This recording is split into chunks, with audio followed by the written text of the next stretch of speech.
नमस्कार। संतोष की रिपोर्ट में आप सबों का स्वागत है। और आज हम संतोष की रिपोर्ट पे जीतन राम मांझी की उस गुगली की चर्चा करने जा रहे हैं, जिस गुगली के सहारे चिराग के महीनों के मेहनत पर इस कदर पानी फेर दिया, जो उस बात सपने में भी चिराग ने नहीं सोचा होगा। हाँ, आज जीतन राम मांझी ने जो कहा है और जिस तरीके से कहा है, वो कहीं न कहीं सीधे तौर पर चिराग की उस राजनीति पर हमला है, जिस राजनीति को चिराग समझे न समझे जीतन राम मांझी और नीतीश कुमार बखूबी समझ रहे हैं। वो राजनीति है महादलित की राजनीति। और आज जीतन राम मांझी ने कमोबेश अपने बयान के सहारे उसी राजनीति के मर्म को टच किया है। क्या है वो दर्द, क्या है वो मर्म, क्या है वो सियासी दाव जीतन राम मांझी का, जिसका कोई काट तेज चिराग के पास नहीं है। उस पर चर्चा करने से पहले हम आपको आज जीतन राम मांझी ने चिराग को लेकर कहा क्या है और बड़ी बेबाकी से कहा है। हालांकि इससे पहले भी उन्होंने चर्चा की है इस बात को, लेकिन सांकेतिक तौर पे। लेकिन आज दलित राजनीति में जो मुहगरवा दलित है, मतलब एक हम लोग के यहाँ मिथिलांचल में एक शब्द है मुहगरवा, जिस जो मतलब ज़्यादा वोकल होकर चीज़ों को रखता है, बोलता है, वो लोग। ये जो मुहगरवा दलित है, उसको किस तरीके से जीतन राम मांझी ने बहुत ही सभ्य तरीके से, आसान भाषा में इस तरीके से उन्होंने रखा है, जो आप हैरान रह जाएंगे कि इतना बड़ा दाव जीतन राम मांझी इतने आसानी से रख खेल कैसे। जरा सुनिए क्या कह रहे हैं जीतन राम मांझी। जो अपने को ताकतवर समझते हैं, वो दुनिया को दिखाने के लिए वो कुछ बोलते हैं, लेकिन जो ताकतवर होता है कुछ नहीं बोलता है। वो समय पर आने पर वो अपना वो काम कर लेता है।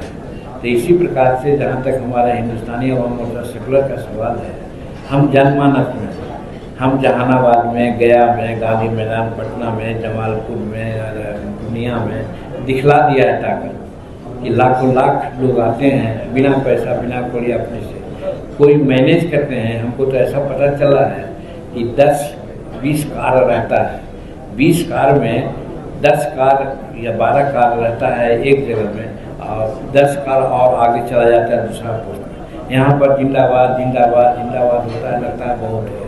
फिर वो आगे बढ़ते हैं तो ई जो है फर्स्ट वाला वो चल जाता है 3rd पॉइंट पर, और 2nd पॉइंट पर जिंदाबाद जिंदाबाद। ऐसा हम लोग नहीं करते हैं, ऐसा हम लोग नहीं करते हैं। समय आएगा तो हम लोग दिखला देंगे कि जनता का क्या हम लोगों का समर्थन है। और हम लोग अनुशासित पार्टी है, हम अनुशासन में रहना चाहते हैं।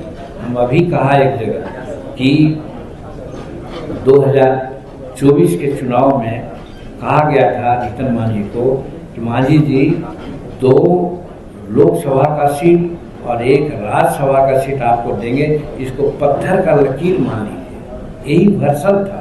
और मिला क्या, आप लोग सामने देखे होंगे, 1 सीट। हम चुप रहे, कुछ नहीं बोले। मेरा कहने का मतलब हम अनुशासन में, हम चाहते हैं कि एनडीए की सरकार बनी रहे, नीतीश कुमार और एनडीए की जोड़ी है बनी रहे, ताकि बिहार और भारत के विकास हो। कोई देश चमका करके दूसरों को प्रभाव में ला करके ये करना चाहते हैं कि हम इतना मजबूत हैं, कोई ज़्यादा सीट चाहिए तो उनको मुबारक हो, हम वो सब नहीं चाहते हैं। हम तैयारी अपना सब जगह कर दिया है, हमारा तैयारी है। आप देख रहे हैं कि हर जगह हमने बैठे घटना का नाम जोड़े, तो हम लोग वहाँ तैयारी किया है ना, तो उसमें कहीं लड़ेंगे, कहीं लड़ाएंगे। एनडीए को वोट ज़्यादा मिले, एनडीए की सीट ज़्यादा मिले, मेरा प्रयास यही होगा। हम उन लोगों से नहीं हैं कि हम चुनाव जब लड़े वहाँ इमामगंज डुमरिया में तो कुछ लोग जाने शुरू कर गए, हम उसमें से नहीं हैं। हम सीधे जाएंगे कि एनडीए को वोट दीजिए और जिताइए एनडीए को। तो भाई इधर की राजनीति हम लोग नहीं जानते, हम लोग सीधा सीधे राजनीति जानते हैं। एनडीए जिंदाबाद, नीतीश कुमार जिंदाबाद। सुन लिए क्या मतलब है। मतलब चिराग की पूरी सियासत की उसने हवा निकाल दी है। वो कहाँ से भीड़ लाते हैं, किस तरीके के लोगों को पार्टी में शामिल करते हैं, उस भीड़ के सहारे क्या संदेश देना चाहते हैं। साथ ही उनको ये भी सिखा दिए कि दलित की राजनीति का बिहार में दायरा क्या है, और जो सियासत आप कर रहे हो ना, उस सियासत को मैं कैसे नीतीश कुमार जिंदाबाद और नरेंद्र मोदी जिंदाबाद करके आपकी हवा निकाल रहे हैं, वो भी जरा सोच लो। बीजेपी ने हमको कहा था कि 2 लोकसभा की सीट देंगे, 1 राज्यसभा का भी सीट देंगे, और दिया 1। हम चुपचाप बर्दाश्त कर लिए। तो राजनीति में बर्दाश्त करना सीखो, नहीं तो फिर खेल खत्म है। ये बात क्यों जीतन राम मांझी ने कहा? जीतन राम मांझी ने संकेत में ये बात कह दिया कि बाबू, सीट को लेकर यहाँ ब्लैकमेल नहीं चलने वाला है। इस तरीके का ब्लैकमेल अगर आप करिएगा तो फिर एनडीए का जो मिजाज है, नीतीश और मोदी का मिजाज है, उस मिजाज में आप कहीं नहीं टिकिएगा। दूसरी तरफ उन्होंने नीतीश की उस राजनीति की तरफ भी इशारा किया जिस राजनीति में उन्होंने रामविलास पासवान जैसे दलित नेता को जमींदोज कर दिया था, हाशिए पर पहुंचा दिया था। कहीं न कहीं जीतन राम मांझी उस राजनीति को भी आज के उस बयान के सहारे जताने की कोशिश किया है। लेकिन बड़ी बात यह है कि जीतन राम मांझी ने इस तरीके का बयान दिया क्यों? आखिर चिराग को लेकर इतने असहज क्यों हुए जीतन राम मांझी? ये पहली बार उन्होंने इस तरीके से नहीं बोला है। हाँ, ये अलग बात है कि आज बहुत ज़्यादा खुलकर उन्होंने अपनी बात रखी है कि किस तरीके से उनके पुतहू के कैंपेन में वो जाने से मना कर दिए थे। लेकिन आखिर ये बात उन्होंने आज कही क्यों? क्या महागठबंधन की तरह कुछ खेल इधर भी चल रहा है क्या? क्योंकि आज भाकपा माले ने भी तेजस्वी पर निशाना साधा है। तो कुछ खेल इधर भी चल रहा है क्या? और इधर खेल खेलने का मतलब क्या? क्या नीतीश कुमार जीतन राम मांझी के पीठ पर हाथ तो नहीं रख दिया? क्योंकि जीतन राम मांझी इतना तो सधे हुए खिलाड़ी है कि किसी को लेकर अगर कोई बयान जारी करते हैं तो उसकी कीमत वसूलना वो जानते हैं। और यही उनकी राजनीतिक कौशल है जिसके सहारे वो बड़े से बड़े राजनेताओं को जो है साध लेते हैं। मोदी जी के एक सांसद जीत के भाई, बिहार के जितने मंत्री हैं सबसे मजबूत मंत्री ये हैं कि नहीं है?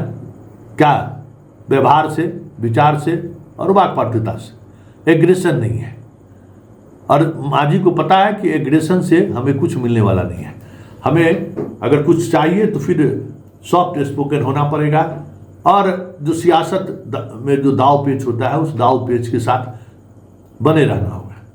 लेकिन एक बड़ी बात है जिन बातों को समझने की जरूरत है कि इस समय जीतन राम मांझी ने ये सवाल खड़े कर क्या कहने की कोशिश किया, क्या संदेश देने की कोशिश किया। संदेश साफ है कि तेजस्वी को लेकर जो खेल उस तरफ हो रहा है, कांग्रेस या बाकी, अभी बिहार की सियासत में एनडीए के अंदर भी बड़ा खेल होना बाकी है। क्योंकि कहा जाता है ना कि भाई तेजस्वी पर भी बीजेपी का लगाम है ऊपर से, और बिहार की राजनीति में इस बार बीजेपी आर पार की लड़ाई के मूड में, किसी भी स्थिति में सत्ता पर काबिज होना है। इस बार नीतीश कुमार को ज़्यादा दिनों तक ढोना नहीं है। तो क्या होगा तब, किस तरीके से होगा? तो अगर आप चिराग को मोहरा बनाने की कोशिश कर रहे हैं तो आज जीतन राम मांझी ने संदेश दे दिया कि उस मोहरे का इस्तेमाल अगर किए तो हम उस सियासत को साधना शुरू कर देंगे जिस सियासत के सहारे नीतीश कुमार ने रामविलास पासवान की पूरी राजनीति ही खत्म कर दी थी। यही राजनीति है। राजनीति में हमेशा 2 दूना 4 नहीं होता है। तो ये जो सारी चीज़ें आप देख रहे हैं ना, ये संकेत है कि 2 दूना 4 की बात सोचने वाले पॉलिटिशियन के लिए जीतन राम मांझी का ये शब्द ही कहना काफ़ी है कि हम लोग तो बहुत छोटे आदमी हैं।